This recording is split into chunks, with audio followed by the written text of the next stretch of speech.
It is the stifling, oppressive summer of 1915. Inside a hushed, wood-paneled office at 23 Wall Street, a quiet, terrifying transfer of global supremacy is taking place.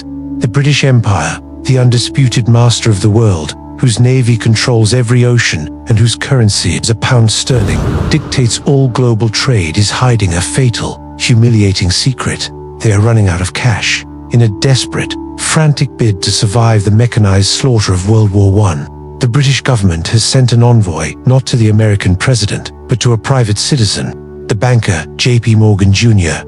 We are taught that empires fall by the sword, shattered by rival armies or internal revolutions. But the shocking, counterintuitive truth is that the greatest empire in human history lost its crown, without a single shot being fired on its own soil. Britain didn't lose its superpower status on the muddy, blood-soaked fields of the Somme or Verdun. It handed it over across a mahogany desk in New York, signing away a century of global dominance for a lifeline of credit.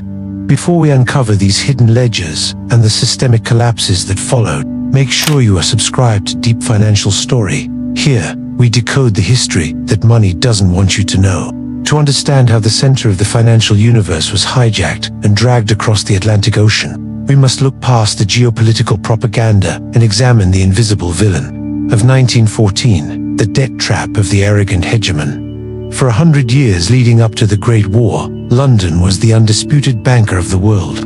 If you wanted to build a railroad in Argentina, dig a mine in South Africa, or construct a factory in Chicago, you went to London for the capital.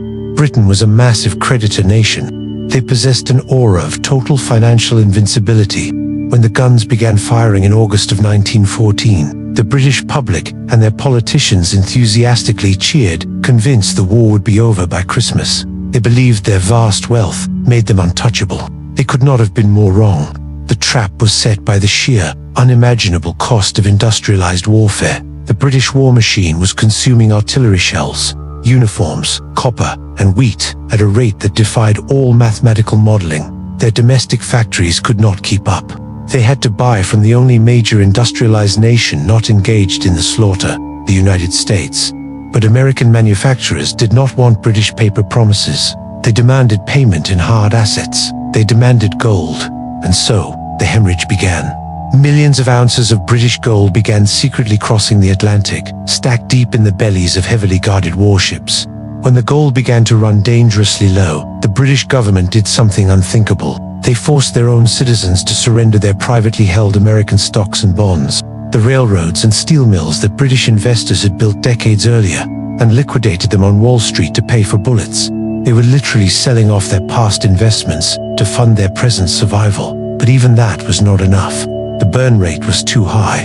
The invisible villain of compound debt was tightening its grip. By 1915, the British Empire was spending $5 million a day in the United States, an astronomical sum at the time. To keep the empire from defaulting, J.P. Morgan Jr. stepped in. He became the sole purchasing agent for the British Empire in America, and more importantly, he became their exclusive banker.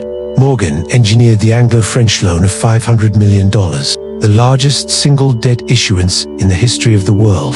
The power dynamic had instantly, violently inverted. The creditor had become the beggar. The master had become the dependent. The British public didn't see this coming because the illusion of empire was maintained through patriotic pageantry. They read the newspapers detailing heroic charges and naval blockades. They saw the Union Jack flying over a quarter of the globe. They were psychologically blind to the fact that their treasury was effectively bankrupt. Heavily mortgaged to a syndicate of Wall Street bankers, the physical empire still existed, but the financial foundation that held it up had been quietly relocated to Lower Manhattan. The pound sterling, long considered as good as gold, was now surviving solely because American bankers were willing to buy British debt. America had transitioned from being a debtor nation, a colonial backwater that relied on European capital, into the supreme creditor of the world. The torch of global hegemony was passed in the shadows of high finance, obscured by the smoke of a world war. This catastrophic shift reveals the lethal nature of the invisible villain. When a superpower believes its currency is invincible, it becomes complacent. It begins to fight wars it cannot afford, assuming its historical prestige will act as collateral forever. Britain thought its status as the world's reserve currency would protect it from the laws of mathematical reality. They believed that because everyone used the pound, everyone would always accept the pound. But markets are ruthless, and math has no allegiance to flags or crowns. When the gold vanished and only debt remained, the power vanished with it. The political elite in London had traded the nation's financial sovereignty for the ability to keep fighting a war they had not properly budgeted for, sacrificing the long-term wealth of their citizens on the altar of immediate military necessity. We look back at the arrogant blindness of the British elite in 1915, marching blindly into a debt spiral that would permanently strip them of their empire, and we assume we are immune to such profound financial self-destruction. But history is a mirror, not a painting. Today, the world is watching another undisputed superpower, one that controls the global reserve currency, maintains a vast, expansive military presence across the globe, and believes its financial gravity will never fail. But underneath the patriotic rhetoric and the soaring stock markets, this modern superpower is accumulating astronomical deficits, fighting endless proxy wars on credit, and relying on foreign entities to finance its survival. The exact same trap that swallowed London in 1915 has opened its jaws again, and the invisible ledger is almost perfectly balanced for a new, devastating transfer of global power. The turning point of modern history was not a military victory. It was a grand, merciless accounting settlement. When the guns finally fell silent in November 1918, the physical devastation was isolated to the European continent, but the financial realignment was absolute. In just 4 short years, the United States had experienced the most violent accumulation of wealth in human history. Before 1914, America owed Europe roughly $4 billion. By 1918, Europe owed America over $10 billion. The United States had effectively vacuumed up the world's monetary gold supply. They had transformed from a developing debtor nation into the supreme global creditor. Europe had committed financial suicide, and America simply stood by the register, ringing up the sails. But history is a wheel, and the victor of one era inevitably inherits the hubris of the vanquished.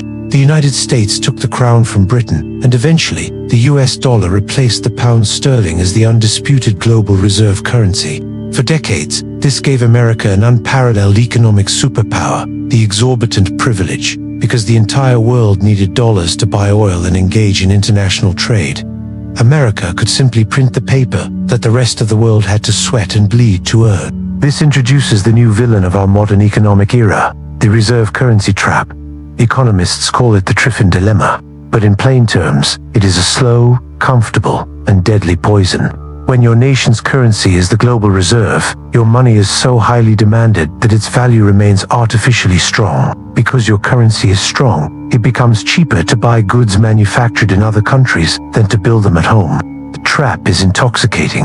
Why sweat in a steel mill or a textile factory when you can just print dollars and buy steel and clothes from overseas?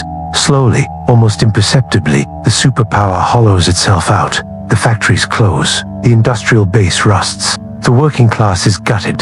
The nation transitions from a powerhouse of tangible production into a giant financial casino, obsessed with moving paper wealth around rather than creating real physical value.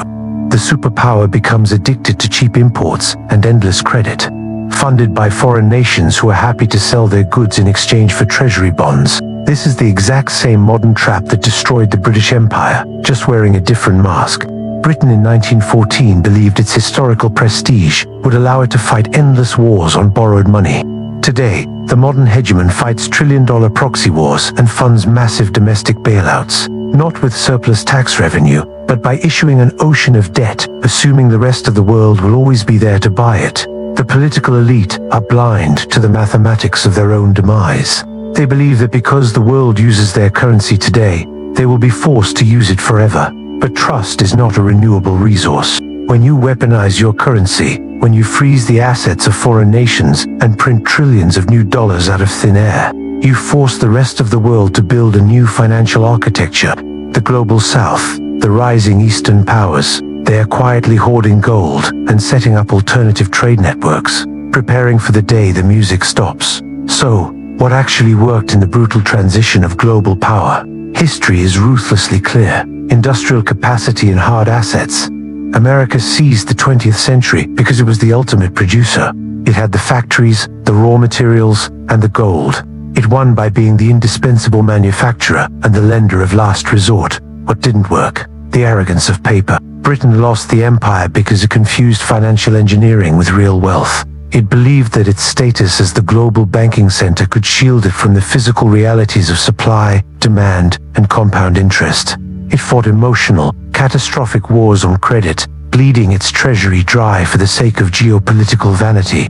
The global ledger is balancing once again, and the geopolitical tectonic plates are shifting beneath our feet. The transition of power from one empire to another is never a sudden explosion. It is a slow leak of capital, a gradual erosion of trust, and a sudden, terrifying margin call. As an individual navigating this era of massive economic transition, you must learn the lesson of 1915. You cannot control the monetary policy of empires, but you can control your own personal treasury. Are you operating like the arrogant empires of the past, assuming your current income will last forever, funding a lifestyle built on consumer debt, and hollowing out your own future? Or are you operating like the ultimate creditor? Are you accumulating real, tangible skills? Are you holding hard assets that cannot be printed away by a desperate central bank? The empires of paper will always eventually fall to the empires of production. The invisible villain wants you distracted by the political theater, completely blind to the fact that the real war is being fought on the ledger. But you are no longer blind. This is deep financial story. The history is deep, but the strategy is yours to master.